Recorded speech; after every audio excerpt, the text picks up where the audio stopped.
Hey everyone, welcome back to another session with Kelso's Arcade.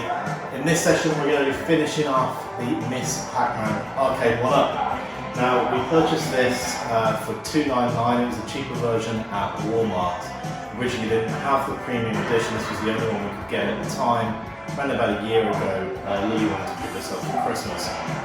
So we added custom decals from Justin at Gulf Coast. We got a generic riser for it, added decals for that too from Justin.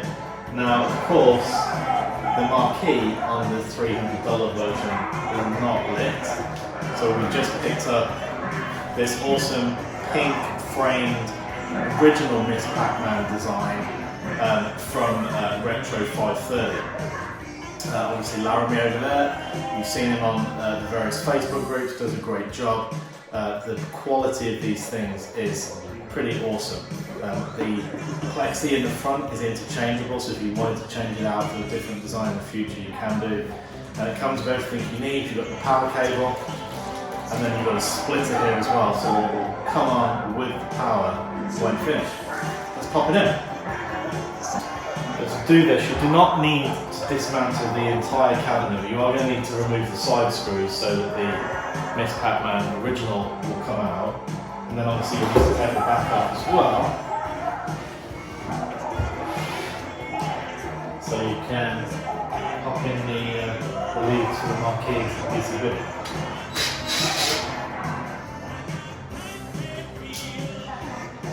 And actually on this particular PCB, it's slightly different to some of the others. The Ms-Pacman PCB I just noticed actually does have a socket to connect the light to the marquee. Let's see if this is a little easier than some of the others. Original screws here should not be required.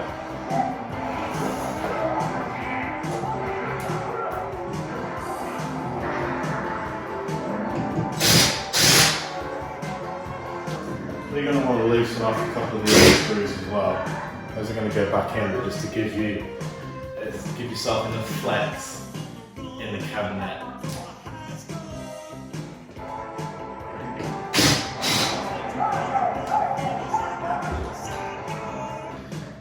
So once you've taken this top piece out, on this generation cabinet where you've got the speakers underneath the marquee, you're going to have to remove the speakers from the marquee. Now you should be able to do that, but it's still situated in.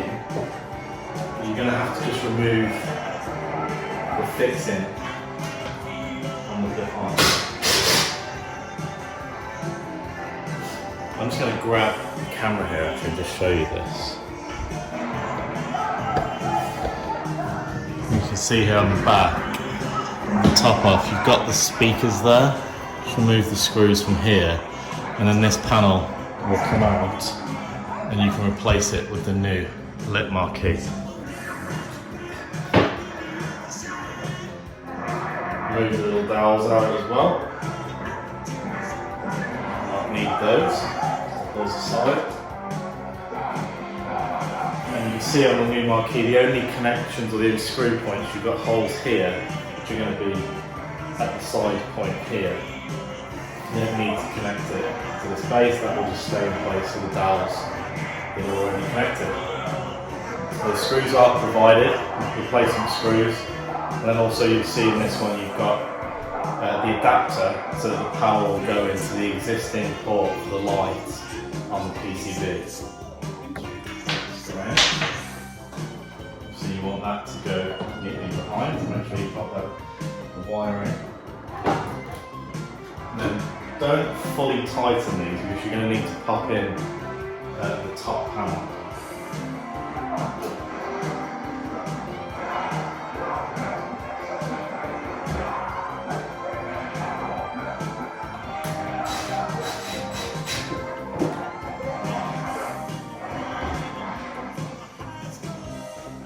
And then the cable is just the right length to go into the PCB port.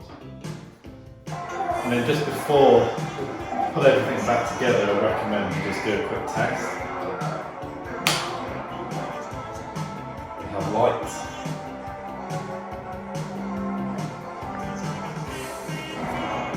Let's get a close up on here for you. I know these sometimes look washed out on the video. It's not washed out at all. The black on this is black, no light bleed at all. Excellent quality, as you would expect from Laramie. Very nice product from Retro530 indeed. I really think the pink just goes nice. It adds that extra bit of neon underneath. Let's just quickly go around the back. I'll just show you the connections here before we put everything back together. So here's the back of the Marquee. Got the cable here, the adapter as supplied, and then it just goes into the original PCB.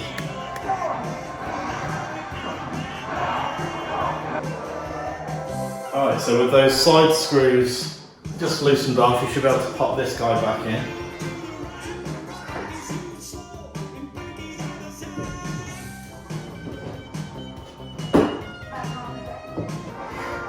Careful as you put this in. It'll take a little bit of nudging and tweaking just to get everything lined back up. Don't force it, you don't want to break any wood. You need to just reach back in and just push up from underneath as well, just to make sure it slots in correctly.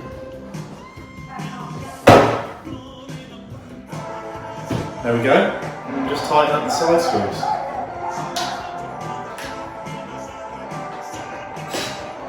Using an electric screwdriver here, make sure you use one with low torque. You don't want to strip the heads or over tighten.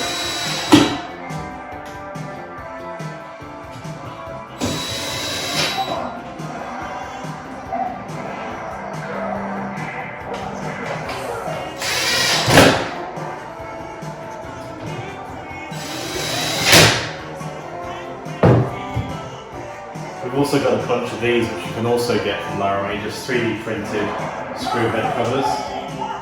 Pop those in, just makes it look nicer on the side. Slide it back in.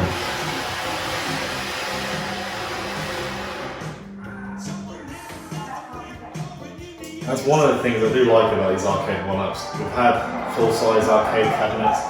You can't just easily pull things out and do little jobs like that. These are so easy to tinker with, all part of the hobby.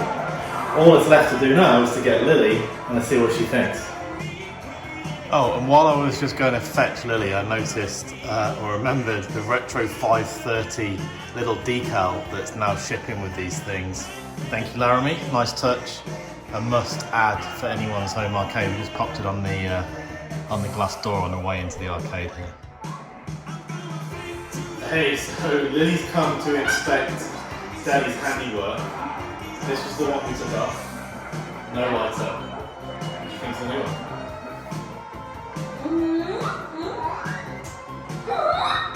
What does that mean? That means good. So do you think it makes it more appealing? You think you want to go play it because of the Marquee? Yeah.